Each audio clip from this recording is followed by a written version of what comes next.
रामचंद्राय वेदसे रघुनाथाय नाथाय सीताय पतये नमः। दक्षिणो लक्ष्मणो यस्य वामे च जनकात्मज ऋतोर्मारुतिर्यस्य तं वन्दे रघुनन्दनं तं वन्दे रघुनन्दनं तं वन्दे रघुनन्दनम। लास्ट क्लास में हमने दोहा नंबर 25 देखा था और 25 के बाद की चौपाई अब हमें देखनी है। नाम प्रसाद शंभु अविनाशी साजु अमंगल मंगल राशि सुख सनकादि सिद्ध मुनि जोगी नाम प्रसाद ब्रह्म सुख भोगी। नाम प्रसाद गोस्वामी जी नाम प्रसंग ही अभी आगे बढ़ा रहे हैं और इस चौपाई में लिखते हैं नाम प्रसाद शंभु अविनाशी साजु अमंगल मंगल राशि कि नाम ही के प्रसाद से भगवान शंकर जो स्वयं अविनाशी हैं, साजु अमंगल उनका जो भी रहन सहन है और जो भी उनको श्रृंगार इत्यादि है वो सारा वेश अमंगल होने के बाद भी मंगल के राशि हैं। वो उनका स्मरण से सभी कुछ साधक का मंगल होता है। उसका हेतु क्या है? बोले नाम प्रसाद, क्योंकि उनके हृदय के अंदर और उनकी जिह्वा में केवल और केवल भगवान श्री राम का नाम है। नारद जानेऊ नाम प्रतापु जग प्रिय हरि हर हर प्रिय आपु नाम जपत प्रभु कीन प्रसादो भगत शिरोमणि भय प्रहलादु। श्री नारद जी का स्मरण करते हैं श्री गोस्वामी जी कि श्री नारद जी ने नाम के प्रताप को जाना। नारद जान्यो नाम प्रतापो जग प्रिय हरि हरिहर प्रिय, यानी इस सारे जगत के प्रिय भगवान श्री हरि हैं, उनके प्रिय श्री हर हैं और हरिहर के प्रिय भगवान श्री भक्ति आचार्य नारद जी फिर उनके दोनों के प्रिय हुए। कारण क्या है? बोले नारद जान्यो नाम प्रतापो, नारद जी ने भगवान के नाम के प्रताप को जाना और न केवल जाना, उसको साधा, उसकी साधना करी। फिर उन्होंने कहा नाम जपत प्रभु कीन प्रसादो, बोले नाम जपने से प्रभु प्रसन्न होते हैं। और उदाहरण दिया भगत शिरोमणि भय प्रहलादो, कि प्रहलाद जो हैं वो भगवान के परम भक्त हुए और केवल छोटे से तो बालक थे और उन्होंने केवल भगवान के नाम को ही जाना था और उस नाम का आश्रय लेकर वो भक्तराज कहलाए। उसी तरह से आगे गोस्वामी जी श्री ध्रुव जी का नाम लेते हैं और ध्रुव जी के लिए देखो क्या लिखते हैं। ध्रुव सग्लानि जपेउ हरि नाउ पायो अचल अनुपम ठाऊ। ध्रुव के लिए लिखा ध्रुव सग्लानि, ग्लानी के साथ, वो कोई भक्त वगैरह नहीं थे, न उनके अंदर कोई ऐसा संस्कार था, वो तो केवल विमाता के कारण दुखी थे। और उस विमाता ने उनको कहा था कि तू परमात्मा को प्रसन्न कर और परमात्मा से वर मांग कि मैं मेरी विमाता के गर्भ से पहले तो मरो और फिर मेरे विमाता के गर्भ से मैं जन्म लूं, तब मैं पिता की गोदी में बैठने का अधिकारी होऊंगा। तब ध्रुव जी की माता ने कहा कि नहीं नहीं, विमाता ने जो कहा वो अर्धांश में तो ठीक है कि तपस्या करो, परमात्मा को प्रसन्न करो, पर मरने के लिए नहीं, परमात्मा के गोदी में बैठने के लिए, परम पिता परमात्मा की गोदी में बैठने के लिए। तो इस तरह से ग्लानि हृदय में होने के कारण ध्रुव जी ने तपस्या करी। उस तपस्या में श्री नारद जी उनके आचार्य हुए और उन्होंने नाम प्रभाव उनको बताकर नाम में लगाया। इसलिए गोस्वामी जी यहाँ लिखते हैं ध्रुव सगलानि जप्यो हरि नाउ पायो अचल अनुपम ठाव सुमिरि ही पवन सुत पावन नामा अपने बस करि राख्यो रामो। और श्री हनुमान जी का स्मरण करते हुए कहते हैं, हनुमान जी ने भी आश्रय किसका लिया? तो उन्होंने भी नाम का ही आश्रय लिया। और उस नाम के स्मरण करने से वे क्या हुए? बोले उन्होंने भगवान श्री राम को अपने वश में कर लिया। इस तरह से नाम के लिए कह रहे हैं कि महिमा बताते हुए आगे कहा, अपितु अजामिलो गजगनिकाओ। मिला कि नहीं देवेश्वर जी आपको? हाँ। आप तो अजामिल गजु कनिकाओ, भये मुकत हरि नाम प्रभाऊ। कहो कहाँ लगी नाम बढ़ाई, राम न सकहि राम न सकहि राम गुण गाई। उन्होंने कहा अपितु अजामिल गजु, यहाँ गजराज की कथा है जो गजेंद्र मोक्ष कथा भागवत में आती है, वो गजराज की बात कही है यहाँ पे। अजामिल, अजामिल की कथा भी छठे स्कंद में आती है भागवत जी में। और गणिका, गणिका का कथा आती है 11वें स्कंद के अंदर। ये तीनों पात्र श्री भागवत जी के हैं। और इन तीनों ने भगवान के नाम का आश्रय लेके भय मुक्त हरि नाम प्रभाव। अजामिल भगवान के नाम से यमदूतों से मुक्त होकर विष्णु पार्षदों के आशीर्वाद से उन्होंने भगवान का नाम का स्मरण करा और अंत में सारूप्य मुक्ति को प्राप्त करा। गज पूर्व जन्म में जो उसने करे हुए साधना थी, भगवान के नाम का जप करा था, उसको जब वो हाथी के शरीर में था उसको स्मरण में आया और भगवान को नाम से पुकारा, तब भगवान दौड़े आकर उसको वो ग्राह से मुक्ति करके उसको दिव्य शरीर प्रदान करते हैं। गणिका पिंगला नाम की वैश्या थी, उसने भी अपने जीवन के अंतिम अंतिम समय में भगवान के नाम का आश्रय लिया और महाराज वो भी मुक्त हुई। कहो कहाँ लगी नाम बढ़ाई, बोले मैं कहाँ तक ये नाम की बढ़ाई करूं? गोस्वामी जी कहते हैं, बोले मैं इतना कहता हूं कि राम न सकहि नाम गुण गाई। बोले राम भी नाम के गुण को नहीं गा सकते। स्वयं के नाम का जो प्रभाव है वो भगवान राम भी उसको समझ नहीं पाएंगे, उसको कभी गा नहीं पाएंगे। कथा आती है जब नल नील पुल बना रहे थे समुद्र के ऊपर, तो हम दूर बैठे श्री राम जी देख रहे थे कि ये पुल बना रहे हैं, मेरा नाम लिखकर पत्थर को डालते हैं और वो तैर जाता है। तो भगवान भी कौतुकी हैं, वो नल नील के पास गए कि लाओ भाई एक पत्थर मेरे को दो, मैं भी डाल के देखता हूँ। तो उन्होंने कहा कि ठीक है महाराज आप भी डाल लो। तो नल नील ने एक पत्थर पत्थर भगवान के हाथ में भी दिया। और भगवान ने, क्योंकि भगवान स्वयं थे, नाम लिखने की जरूरत नहीं थी, तो उन्होंने वो पत्थर था तो समुद्र में छोड़ दिया और वो डूब गया। हाँ, पास में हनुमान जी खड़े थे, हनुमान जी हंसने लगे, नल नील भी हंसने लगे। भगवान ने कहा हंस क्यों रहे हो?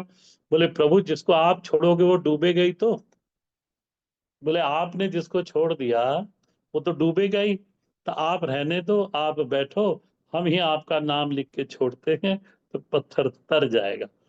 तो इस तरह से भगवान राम भी, एक कथा और मैंने सुनाई थी, इसी क्लास में सुनाई होगी, मालूम नहीं मेरे को, कि एक बड़ा बदमाश, मैं संक्षिप्त में सुनाता हूँ इसको कि जूम पे उसका विस्तार करना संभव नहीं होता। तो एक लड़का बड़ा बदमाश था और उसकी बदमाशी से सभी परेशान थे, घर वाले, गांव वाले, मोहल्ले वाले सभी।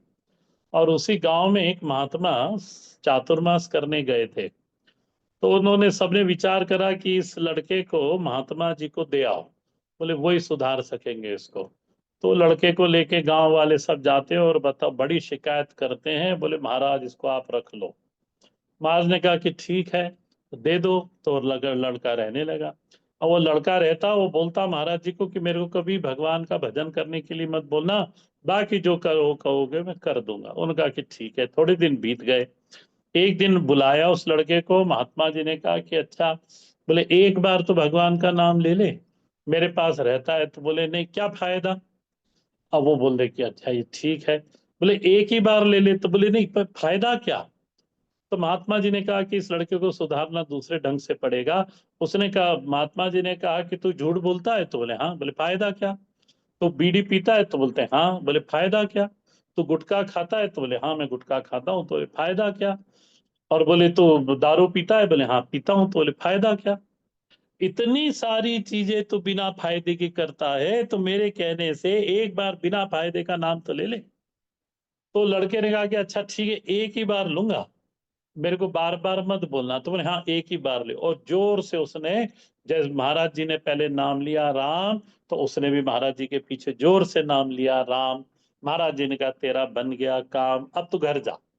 एक बार नाम राम लेके उसको थे तो घर भेज दिया उस लड़के को। वो वैसे ही बदमाशी करा करे, उसमें कोई बदलाव तो हुआ नहीं। थोड़े समय में वो लड़का गत हो गया, यानी शरीर छोड़ दिया उसने, और वो मर के यह धर्मराज के दरबार में गया।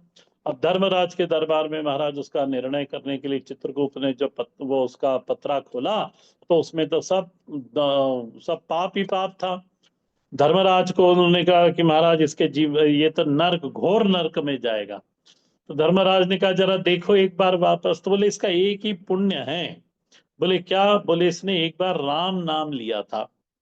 अच्छा, जब वो महात्मा ने इसको राम नाम बुलवाया था, तब उससे दो शर्त लगा ली थी कि यदि कोई कहे कि तुम इस राम नाम के बदले में कुछ ले लो, तो कभी मत लेना। और यदि कोई कहे कि इस राम नाम के फल स्वरूप ये ले लो, तो ले लेना। तो उसने कहा कि ठीक है महाराज। ऐसा करके वो घर आ गया था, और अब मर गया। अब धर्मराज के दरबार में खड़ा हुआ है। धर्मराज ने पूछा कि तुमने एक बार राम नाम लिया है, तुमको क्या इसके बदले में क्या दे दें? तो उसको याद आ गई वो महात्मा की बात। तो उसने कहा नहीं नहीं, इसके बदले में मेरे को कुछ नहीं चाहिए। बोले इसके फल स्वरूप जो भी कुछ हो वो दे दो। अब बोले एक बार राम नाम लेने का फल क्या होगा? तो बोले ये तो कहीं चित्रगुप्त की तरफ देखा यमराज ने। तो बोले महाराज हमें तो नहीं मालूम, एक बार ऐसा तो कभी केस आया नहीं अपने दरबार में। बोले फिर क्या करें? खूब सारा मनन अनन चिंतन करने के बाद अंतिम में धर्मराज ने निर्णय करा, ब्रह्मा जी के पास चलते हैं, ब्रह्मा जी जो निर्णय देंगे सो करेंगे। अब धर्मराज चित्रगुप्त वो अपना कंप्यूटर लेके पीछे पीछे लड़का, और वो चले ब्रह्मलोक में। अब ब्रह्मलोक में ब्रह्मा जी बैठे थे वेद पाठ करते हुए। उनका कहो भले धर्मराज कैसे आए? धर्मराज ने उस लड़के को आगे करके उसका सारा वृत्तांत था तो सुना दिया। अब ब्रह्मा जी ने कहा कि देखो हमारे चार मुख हैं, चार वेद हैं, हम चारों मुख से चार वेद का पाठ करते रहते हैं, राम नाम तो हम लेते नहीं। तो बोले अब मालूम नहीं हमको तो, और हमने कहीं लिखा भी नहीं ऐसे कि एक बार राम नाम लेने का फल क्या है। बोले हमें तो नहीं मालूम। ऐसा करो, भगवान शंकर दिन भर राम नाम लेते रहते, उनके पास जाओ, वो कुछ बताएं तो देख लो। अब ब्रह्मा जी ने फिर कहो, ब्रह्मा जी को भी कौतूक हुआ कि ऐसे कभी केस आया नहीं हमारे पास सृष्टि में, तो चलें देखे ब्रह्मा जी शंकर जी क्या निर्णय देते, हम भी सुनेंगे। अब आगे आगे वो धर्मराज, पीछे चित्रगुप्त, उसके पीछे वो लड़का, और उसके पीछे ब्रह्मा जी चले। महाराज ये सब कैलाश पर भगवान शंकर ने स्वागत करके पूछा महाराज आज कैसे आए? तो ब्रह्मा जी ने और धर्मराज ने सारा वृत्तांत उस लड़के को आगे खड़ा करके सुना दिया। भगवान शंकर ने कहा कि देखो मैंने तुम्हारी सारी बात सुन ली। बोले हम तो कोई फल प्राप्ति के लिए भगवान का नाम लेते नहीं, हमारी तो वहां राजी है, हमारा मन प्रसन्न होता है, मेरे इष्ट परमात्मा है, मेरा निज स्वरूप राम का है, इसलिए मैं उनका नाम लेकर अपने आनंद में निमग्न रहता हूं। तो ये फल हल की बात हमारे पास आके मत करो। अब यहां से भी नकारा मिल गया।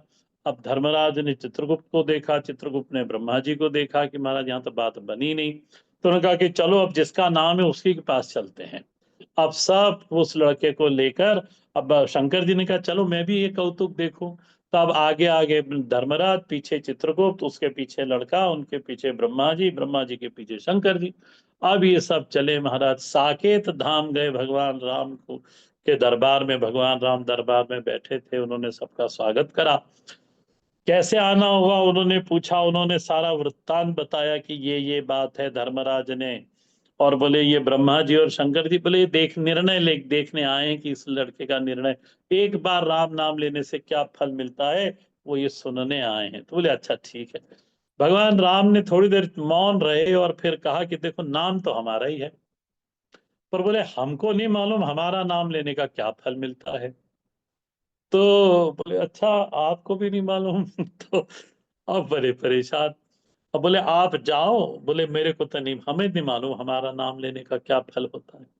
तो ब्रह्मा जी और सब बड़े रुआंस ऐसे दुखी से होके जाने लगे, धर्मराज भी जाने लगे, वो निर्णय अधूरा ही रहा।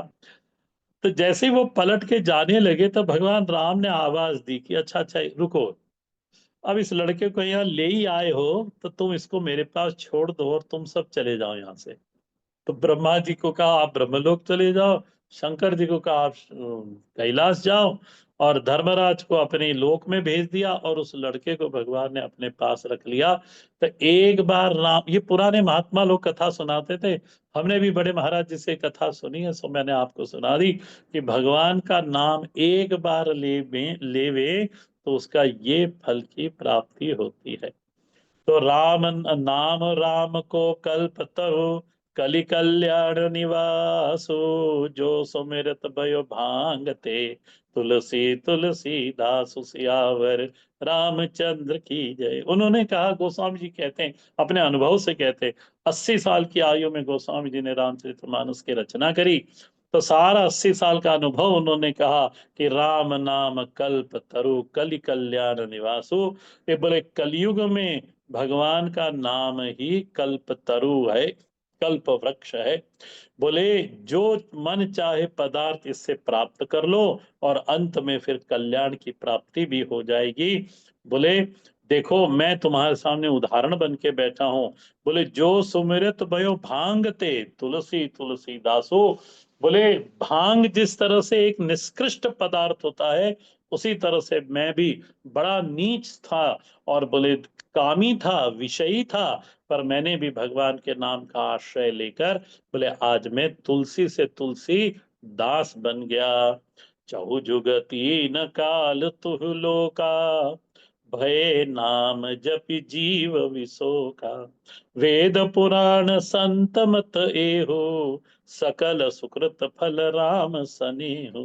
उन्होंने कहा कि आप चारों युग की बात कर लो, तीनों काल की बात कर लो, 14 भुवन की बात कर लो। बोले जो भी जीव यहाँ पे इस ब्रह्मांड में रहता है और भगवान के नाम का आश्रय लेता है, तो बोले जीव विशोका, बोले वो शोक रहित हो जाता है। बोले वेद पुराण संत मत एहो, इन सब का मत यही है कि जितने भी पुण्य आप कर्म करते हो उसका एक ही फल होना चाहिए, और यही मांगना चाहिए आपको, सकल सुकृत फल राम सनेहु। भगवान श्री रामचंद्र जी के चरणों में बोले हमारा मन लग जाए, प्रेम हो जाए, यही पुण्यों का फल होना चाहिए। ध्यान प्रथम जुग मख विधि दूजे, द्वापर परितोषित प्रभु पूजे। के कलि केवल मल मूल मलीना, पाप पयो निज जन मन मीना। भगवान गोस्वामी जी कहते हैं कि सतयुग के अंदर ध्यान के द्वारा परमात्मा को प्राप्त किया जाता है। द्वापर में भगवान को, दूसरे त्रेता के अंदर भगवान को यज्ञ करके प्राप्त किया जाता है, और द्वापर के अंदर भगवान को पूजा, ध्यान प्रथम जगु मख, मख यानी यज्ञ, विधि दूजे, दूजे विधि का अर्थ था पूजा, और द्वापर सॉरी द्वापर परितोष प्रभु पूजे, ये पूजे शब्द से आया। और अब कलयुग का आया, बोले कली केवल मल मूल मलीना। बोले कलयुग तो केवल पाप की जड़ है, और बोले इसमें मनुष्य ने क्या करा है, पाप पयोनिधि जलमन मीना।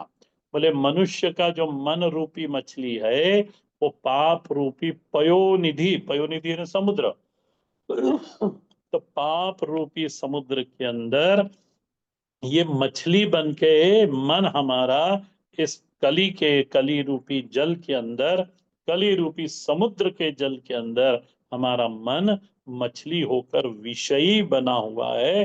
बोले ये तो इस तरह से मन हमारा मछली बना हुआ है। अब देखो, आपको कभी याद होगा तो अपने पुस्तक में दोहा नंबर 22 निकालो, और 22 में, हाँ निकाला, दोहा नंबर 22 इसी में, थोड़ा सा पीछे जाओ, ये दोहा नंबर 25 के बाद की चौपाई है।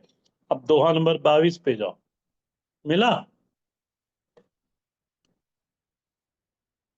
कहाँ मिला कि नहीं उमेश जी? मैं देख रहा हूँ आपको। हाँ मिल गया ना। आप देखना है इसको।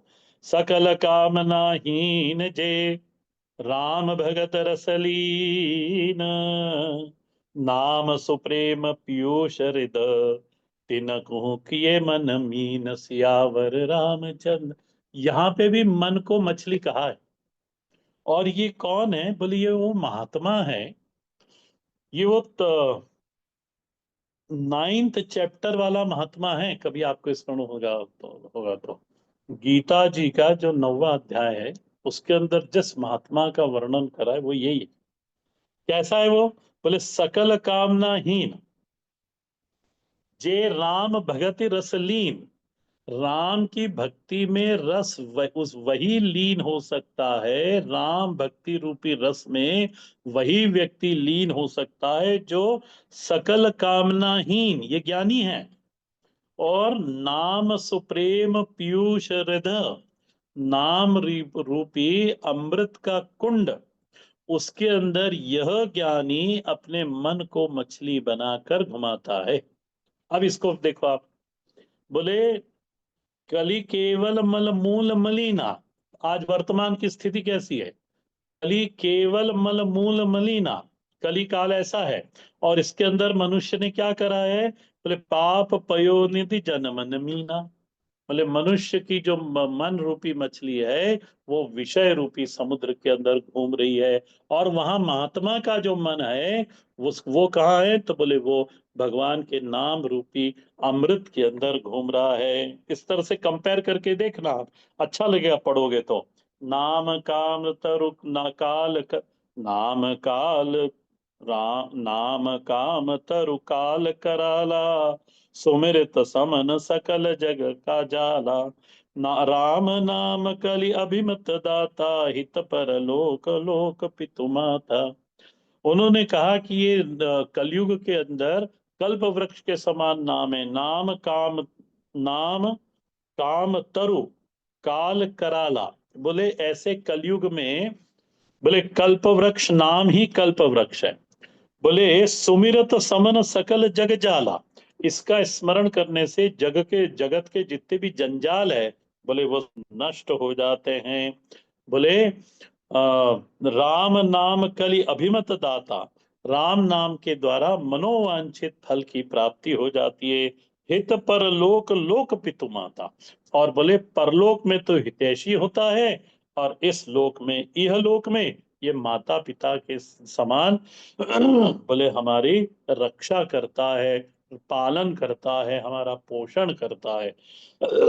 इसलिए हे साधक, भगवान के नाम का स्मरण करना चाहिए। नहीं कली करम न भगति विवेको, नाम नाम राम नाम अवलंबन एको। ये बिल्कुल सिद्ध चौपाई है, अनुभव सिद्ध चौपाई है ये। नहीं कली कर्म, यहाँ कर्म शब्द से कर्म योग लेना। कली काल में कर्मयोग संभव नहीं। संकल्प करते समय भले ही कल कर्मयोग का आप संकल्प करोगे, परंतु वो पूर्ण होगा, इसकी कोई संभावना नहीं। दूसरा, न भगति न विवेको। और नहीं यहाँ भक्ति है। जो घूम के देखना आप तीर्थों पे जाके, मैं तो खूब गया हुआ और अब आ गया वापस। तो नहीं कली कर्म कौमा न भगति और न विवेको, और न कोई विवेक है।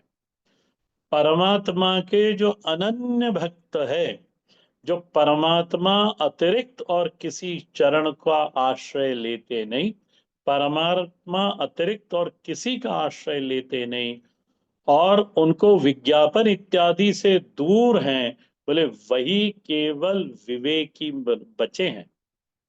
बाकी तो विवेक कहीं अब दिखाई देता नहीं, महात्माओं में भी नहीं दिखाई देगा। नहीं कली कर्म न भगति विवेको। फिर क्या है? बोले राम नाम अवलंबन एको। केवल और केवल भगवान का नाम का ही अवलंबन लेना चाहिए। बिल्कुल ठीक है ये। आप सुनो, वेदांत खूब अच्छे से सुनो, और साधना भी करो सब पर। आगे पीछे भगवान के नाम का संपुट कर दोगे, तो सुना हुआ, श्रवण करा हुआ वो आपको लाभकारी होगा। अन्यथा परमात्मा की भक्ति के बिना आप विवेक ज्ञान वैराग्य की प्राप्ति ये संभव नहीं महाराज। कली काल में तो काल नेमि कली कपट निधानु, और बोले नाम सुमिरत समर्थ हनुमानु।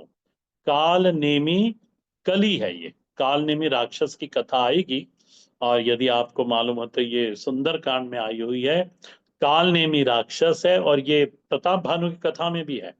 तो काल नेमी एक राक्षस है, जो कि किससे कंपेयर करा गोस्वामी जी ने कि कली कपट निधानु, ये कली का अवतार है और कपट का ये घर है, निधान है। और बोले इसको मारने में समर्थ कौन है? बोले समर्थ हनुमान। कैसे? बोले नाम सुमिरत, नाम का स्मरण करके हनुमान जी में वह बल आ गया कि वो काल नेमी रूपी कली को उन्होंने मार दिया। ठीक इसी तरह हमें अपने अंतःकरण से, अपनी बुद्धि से, अपने अंतःकरण से कली को दूर रखना है। अपने परिवार से कली को यदि दूर रखना है तो राम नाम अवलंबन एक, और नाम सुमिरत समर्थ हनुमानु। भगवान के नाम का आश्रय लेकर हम हनुमान जी जैसे समर्थ हों, तो नाम की जप के प्रताप से कली हमारे घर में, हमारे मस्तिष्क में, बुद्धि में प्रवेश करने में असमर्थ होगा। राम नाम नर केसरी, कनक कपीस कलिकाल, जापक ज्ञान जन प्रहलाद जिमी, पाल ही दले सुरसाल, सियावर रामचंद्र जी की जय। बोले राम नाम भगवान नरसिंह जैसा है, और कलयुग क्या है? बोले कली, बोले हिरण्यकश्यप है। और बोले जप करने वाला, बोले जप करने वाला प्रहलाद के समान है। बोले यही राम नाम, बोले कलयुग रूपी हिरण्यकश्यप को, दैत्य को मारने वाला है। और न केवल दैत्य को मारता है, बोले भक्त रूपी प्रहलाद की भी वह रक्षा करता है। इस तरह से नाम का आलंबन लेना चाहिए। कैसे राम का आलंबन ले? एक चौपाई और देख ले, फिर मुझे जाना है।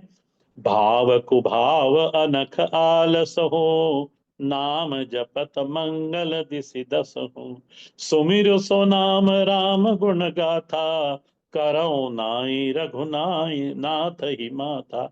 उन्होंने कहा कैसे भी नाम का नाम लो, प्रेम से लो, वैर से लो, क्रोध से लो, आलस से लो, किसी भी तरह से एन केन प्रकारेण मन कृष्ण निवेशयेत, ये भागवत जी में कहा है कि एन केन प्रकार न, किसी भी प्रकार से भगवान के नाम का जप होना चाहिए। और ऐसा जिसका जप बन जाता है, बोले दसों दिशाएं में उसका कल्याण हो जाता है। बोले वो कल्याणकारी जो भगवान के नाम का स्मरण करता है, भगवान श्री रघुनाथ जी को प्रणाम करता है। बोले राम जी के गुणों का मैं, गोस्वामी जी कहते हैं, मैं भगवान के को प्रणाम करके अब मैं भगवान के नाम, भगवान के गुणों का बोले अब मैं वर्णन करूंगा। फिर गोस्वामी जी आगे के प्रसंग पर आगे जाते हैं, जिसको हम नेक्स्ट क्लास में देखेंगे। आपदां परहर्तारं दातारं सर्वसंपदां, लोकाभिरामं श्रीरामं भूयो भूयो भूयो नमो नमामि। नमः।